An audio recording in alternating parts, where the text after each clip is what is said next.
بسم اللہ الرحمن الرحیم۔ السلام علیکم۔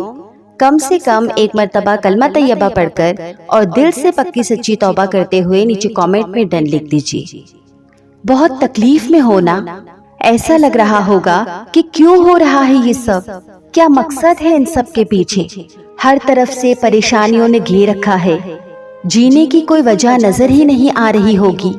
ہاں، یہ بہت مشکل ہے برداشت کرنا، اپنی طرف سے ہر طریقے کی کوشش کرنے کے بعد بھی مایوسی ملنا، اپنے آپ کو جتنا اچھا بناؤ بدلے میں صرف تکلیف کا ملنا۔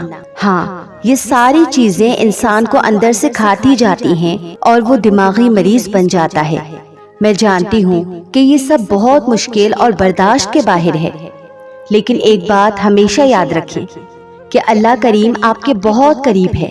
جب آپ تڑپ کر کہتے ہو نا اللہ، تو وہ فرماتا ہے کہ ہاں میرے بندے، میں یہی ہوں۔ واللہ وہ رب، وہ اللہ ہماری شیرک سے بھی زیادہ ہمارے قریب ہے۔ وہ ذات آپ کے بہت قریب ہے جو آپ کو اس دنیا میں لائی ہے، جس کے قبضے میں آپ کی زندگی اور موت ہے۔ اسے پتا ہے کہ آپ پر کیا گزر رہی ہے، آپ کو کتنی اذیتیں ملی ہیں۔ اسے پتا ہے کہ آپ کتنے ڈرے ہوئے سے رہتے ہیں۔ اسے معلوم ہے کہ آپ کس چیز کے بارے میں دن رات سوچتے ہیں۔ آپ کی زندگی میں ہونے والے معاملات بے وجہ نہیں ہو رہے، ہر چیز کے پیچھے اس کی حکمتیں چھپی ہوئی ہیں۔ ان سب کے ذریعے سے وہ آپ کو آنے والے دنوں کے لیے تیار کر رہا ہے، مضبوط کر رہا ہے۔ آپ کے دل میں اس کی محبت کے پیمانے کو لبریز کر رہا ہے، آپ کو دنیا اور حقیقت سے وابستہ کر رہا ہے۔ آپ کی یہ تکلیفیں آپ کے درجات بلند کر رہی ہیں، آپ کو ایک بہتر مسلمان بنا رہی ہیں، کیونکہ تکلیفیں اور آزمائشیں انسان کو نکھارتی ہیں۔ یاد رہے کہ زندگی سفر ہے، اللہ تعالیٰ سے اللہ تعالیٰ تک کا، یا آزمائشوں کا میدان ہے۔ یہاں ہر کوئی کسی نہ کسی تکلیف سے گزر رہا ہے، لیکن جو مومن ہے نا، وہ صبر کی رسی پکڑے ہوئے نکھر رہے ہیں، اور جو ایمان سے کمزور ہے نا، وہ شکوے شکایتوں میں بکھر رہے ہیں۔ تو اسی لیے صبر اور توکل کو اپنی طاقت بناؤ، اپنی پاور بناؤ۔ یقیناً مشکل کے ساتھ آسانی بھی رکھی گئی ہے۔ جب وہ رب تکلیف دیتا ہے نا، تو آسانی پہلے سے ہی رکھ دیتا ہے۔ تو بس اس کی ذات پر کامل یقین رکھیں، وہ سچ میں اپنے بندوں پر بڑا ہی مہربان ہے۔ ٹرسٹ می، یہ جو برا وقت چل رہا ہے نا، یہ اصل میں اچھے وقت کو پانے کی تیاری ہے۔ جیسا اس میں مال مسلسل لگاؤ گے، ویسی ہی منزل تیار ہوگی۔ اگر خالص پیور صبر کریں گے، مطلب اللہ کا ہر تکلیف میں بھی شکر ادا کریں گے، اپنے خواہشات کو اپنے سامنے ختم ہوتے دیکھتے ہوئے بھی لبوں پر یہی رکھیں گے کہ اے میرے رب، میں تیرے ہر فیصلے پر راضی ہوں۔ اگر شکوہ شکایتیں نہیں کریں گے تو انشاءاللہ ایسا ہی پھل پائیں گے، ایسی ہی منزل ملے گی کہ صبر سے بہتر اجر کے دن بھی دیکھیں گے۔ اللہ کی ذات سے مایوس کیسے ہو سکتے ہو؟ اس رب سے جو جھوٹ نہیں فرماتا، اس کا تو ہر فرمان سچا ہے۔ وہ بار بار فرما رہا ہے کہ مایوس نہ ہو، ڈرو مت، صبر کرو، میں صبر کرنے والوں کے ساتھ ہوں۔ اللہ کی مدد قریب ہے، مشکل کے ساتھ آسانی ہے، توکل کرنے والوں کو بہتر صلہ دیا جائے گا، اور آخر میں پرہیزگاروں کے لیے بہترین صلہ ہے، اور بھی بہت کچھ۔ پھر کیوں ہم مایوس ہوتے ہیں، اوور تھنکنگ کرتے ہیں؟ ٹرسٹ ہم، سب کچھ ٹھیک ہونے ہی والا ہے۔ پلیز تھوڑا اور صبر کر لیجئے۔ توکل اور صبر کے ساتھ ہر مشکل پریشانی کا سامنا کیجئے، ہمت کے ساتھ ڈٹے رہیے۔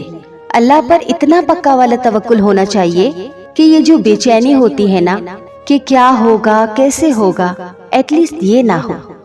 دل یہی گواہی دے رہا ہو کہ جو بھی ہوگا بہتر نہیں بلکہ بہترین ہوگا، کیونکہ وہ میرے اللہ کریم کا فیصلہ ہوگا، اور کون بہتر کرے ہمارا سوائے اللہ کریم کے۔ وہی تو ایک ذات ہے جس پر ہم آنکھ بند کر کے بھروسہ کر سکتے ہیں۔ وہی تو وہ رحم فرمانے والی ذات ہے جو تکلیفوں کے دنوں میں بھی ساتھ نہیں چھوڑتی۔ اللہ تعالیٰ کی عبادت کرو، اسی سے مدد چاہو، اور پھر دیکھو کہاں کہاں سے اسباب بنتے ہیں۔ اور آپ کو پتا ہے بی بی مریم کا، جن کا قصہ سورہ مریم میں ہے۔ سورہ مریم سے ہمیں اتنے گہرے گہرے صبر، توکل، کرشمات و معجزات کے سبق سیکھنے کو ملتے ہیں کہ کیسے مشکل میں بھی اللہ تعالیٰ کی مدد ملتی ہے، خاص کر عورتوں کو۔ بے شک ایک لڑکی کے لیے، ایک عورت کے لیے بہت مشکل اور بہت بڑا معاملہ ہوتا ہے بغیر نکاح کے پریگننٹ ہو جانا، لیکن مریم علیہ السلام کی آزمائش سب سے الگ رہی۔ انہیں تو قدرتی طور پر بغیر آدمی کے ان کے پیٹ میں حضرت عیسیٰ علیہ السلام کو دیا گیا، جس کی وجہ سے آپ پریشان ہو گئیں، آپ گھبرا گئیں۔ آپ اللہ تعالیٰ سے دعائیں کرنے لگی کہ میں سب کو کیا جواب دوں گی، تو اللہ تعالیٰ نے فرمایا کہہ دینا کہ میں نے رحمان کے لیے روزہ رکھا ہے اور میں آج ہرگز کسی آدمی سے بات نہیں کروں گی۔ اس کا مطلب تھا کہ جب حضرت مریم علیہ السلام پریشان ہو گئیں تو اللہ تعالیٰ نے فرمایا کہ تو فکر نہ کر، جو بچہ تجھے دیا جائے گا وہ خود سب کو سب سچ بتائے گا، بس 3 دن تک تو کسی سے بات نہ کرنا، اور جب کوئی پوچھے تو تو کہہ دینا کہ میں نے رحمان کے لیے روزہ رکھا ہے اور میں کسی سے کچھ بات نہیں کروں گی۔ اس کے بعد جب عیسیٰ علیہ السلام کی ولادت باسعادت ہوئی تو آپ انہیں لے کر اپنے گھر پہنچی تو لوگوں نے ان پر بہت طنز کی، تانے دیے، کہا کہ نہ تو تیرا باپ برا آدمی تھا نہ ہی تیری ماں بدکار تھی، پھر تو یہ بچہ کہاں سے لائی؟ تو اس پر آپ نے اپنی گود میں لیے بچے کی طرف اشارہ کیا، کہا کہ یہ دے گا ان سب کا جواب۔ سب کو تعجب ہوا کہ گود میں اتنا سا بچہ کیا جواب دے گا، اور پھر اللہ تعالیٰ کی قدرت سے عیسیٰ علیہ السلام بول اٹھے۔ قرآن پاک میں ہے کہ بچے نے فرمایا کہ بے شک میں اللہ کا بندہ ہوں، اس نے مجھے کتاب دی ہے اور مجھے نبی بنایا ہے۔ مریم علیہ السلام جو تھی وہ اللہ تعالیٰ کی بہت بڑی نیک بندی تھی۔ اس سے ہمیں سبق ملتا ہے کہ جو جتنا نیک پرہیزگار ہوگا اس کی آزمائشیں اتنی ہی سخت ہوں گی، لیکن یہ بات بھی یاد رکھیں کہ ان کا رب انہیں کبھی تنہا نہیں چھوڑے گا۔ اگر آج لوگ آپ پر جھوٹے الزام لگا رہے ہیں یا آپ کا برا چاہتے ہیں کسی بھی معاملے میں، تو یاد رکھنا کہ آپ اپنے آپ کو اپنے رب کے سامنے اچھا اور سچا بنائے رکھو، اپنی نیت کو ایک دم پیور اور پاک رکھو۔ بے شک اللہ کریم دلوں کے حال اور ہماری نیتوں تک سے واقف ہے۔ آپ صرف اچھے اور نیک کام کرتے جائیں، باقی آپ کے ساتھ لوگوں کا بیہیویئر، ان کا انداز آپ کے ساتھ برا ہی کیوں نہ ہو، غلط ہی کیوں نہ ہو، آپ سب کو اگنور کر دیں، بس اللہ تعالیٰ سے توقع رکھیں۔ ٹرسٹ می، سارے مسئلے اپنے آپ ہی حل ہو جائیں گے۔ جب آپ صحیح ہوتے ہو اور لوگ آپ کا غلط چاہتے ہیں تو انہیں اللہ تعالیٰ کے حوالے کر دیں، بے شک اللہ انصاف کرنے والا ہے۔ تو سورہ مریم سے ہمیں یہ بھی سیکھنے کو ملا کہ بغیر سوچے سمجھے کسی پر بھی کسی بھی طرح کی تہمت نہیں لگانی چاہیے۔ ہو سکتا ہے کہ جسے آپ غلط سمجھ رہے ہوں وہ اللہ کی نظر میں اس کا نیک بندہ یا بندی ہو۔ کسی کو بھی بغیر سوچے سمجھے جج مت کیا کریں، کس کو معلوم کہ کون اللہ کی نظر میں کیسا ہے۔ کئی دفعہ لاتعداد گناہ کرنے والا نیتوں کا صاف نکل جاتا ہے، اور کئی دفعہ 5 وقت کا نمازی انسان مغرور نکل آتا ہے، لیکن اس کا مطلب یہ بالکل بھی نہیں کہ ہر نیک انسان برا ہے اور ہر گنہگار اچھا۔ تو مریم علیہ السلام کے صبر نے ان کی پاک دامنی کی گواہی دی۔ ماشاءاللہ ان کو یہ مقام ملا کہ خدائے رحمان نے کسی بھی عورت پر سورت نہیں نازل کی، لیکن مریم علیہ السلام کو یہ رتبہ نصیب ہوا کہ قرآن کریم میں ان کے نام پر پوری ایک سورہ مریم نازل کی گئی۔ بے شک اللہ والوں کو آزمائشیں زبردست ملتی ہیں، اور اس پر جو صبر کا معاملہ ہوتا ہے اس پر واللہ اجر بھی زبردست ملتا ہے۔ یقیناً صبر کرنا کوئی آسان کام نہیں، اور اگر کر لیا جائے تو اس سے بہتر اجر اور کوئی نہیں۔ اب میں آپ کو ایک پیاری سی دعا سکھاتی ہوں۔ یہ عافیت کی دعا ہے، اپنے آپ کو کسی بھی مصیبت سے بچانے، صحت مند رہنے، کافی پیسہ رہنے، زندہ رہنے، بچوں کی حفاظت اور بغیر کسی سزا کے معافی کی دعا کے لیے یہ دعا پڑھیں۔ اللہم انی اسألک العافیہ، یا اللہ میں تجھ سے عافیت کا سوال کرتی ہوں۔ آپ صلی اللہ علیہ وسلم کے چچا حضرت سیدنا عباس رضی اللہ تعالیٰ عنہ نے حضور صلی اللہ علیہ وسلم سے دعا سکھانے کو کہا، تو ہمارے پیارے نبی صلی اللہ علیہ وسلم نے فرمایا کہ یہ دعا پڑھو، یہ دعا سب سے چھوٹی اور اس کا اجر بہت زیادہ ہے۔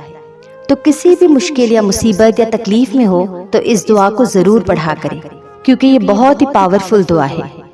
ممکن ہے کہ جس چیز میں آپ کو اتنی دیر لگ رہی ہے اسی میں آپ کی بہتری ہو۔ ممکن ہے کہ آپ کی شادی میں رکاوٹوں کا آنا، آپ کا نکاح ابھی تک نہ ہونا، اسی میں ہی آپ کی بھلائی ہو۔ ممکن ہے کہ جو آپ کا نکاح ہو کر ٹوٹ گیا ہے اسی میں ہی آپ کا سکون لکھا ہو۔ ممکن ہے کہ آپ کا اولاد ہونے میں رکاوٹ آنا یا اولاد نہ ہونا، اسی میں ہی اللہ نے بہتری رکھی ہو۔ ممکن ہے کہ کسی انسان کا یا کسی چیز کا آپ کا چھوڑ دینا، اسی میں ہی آپ کا فائدہ ہو، کیونکہ اللہ جانتا ہے، تم نہیں جانتے۔ کیونکہ اللہ قرآن پاک میں فرماتا ہے کہ قریب ہے کہ کوئی بات تمہیں ناپسند ہو حالانکہ وہ تمہارے حق میں بہتر ہو، اور قریب ہے کہ کوئی بات تمہیں پسند آئے حالانکہ وہ تمہارے حق میں بری ہو، کیونکہ اللہ جانتا ہے، تم نہیں جانتے۔ تو خواہ مخواہ فکروں میں نہ ڈوبا کریں، نہ ہی کچھ سوچا کریں، نہ غصہ کیا کریں، نہ چڑچڑاپن بتایا کریں۔ اللہ تعالیٰ کی تعریف کرتے رہیں، ہر حال میں اس کا شکر ادا کرتے رہیں، کیونکہ اللہ کریم فرماتا ہے کہ اگر تم شکر ادا کرو گے تو میں تمہیں اور زیادہ دوں گا۔ دعا ہے کہ اللہ تعالیٰ رحم فرمائے ہر اس ٹوٹے ہوئے بے بس انسان پر، اور آسانیاں فرمائے ان کے حالات پر جو راتوں میں چھپ چھپ کر روتے ہیں۔ اللہ تعالیٰ ہم تمام لوگوں کی تمام پریشانیوں کو ختم کر دے اور ہمیں کامل توکل اور صبر کرنے کی توفیق عطا فرمائے۔ آمین ثم آمین۔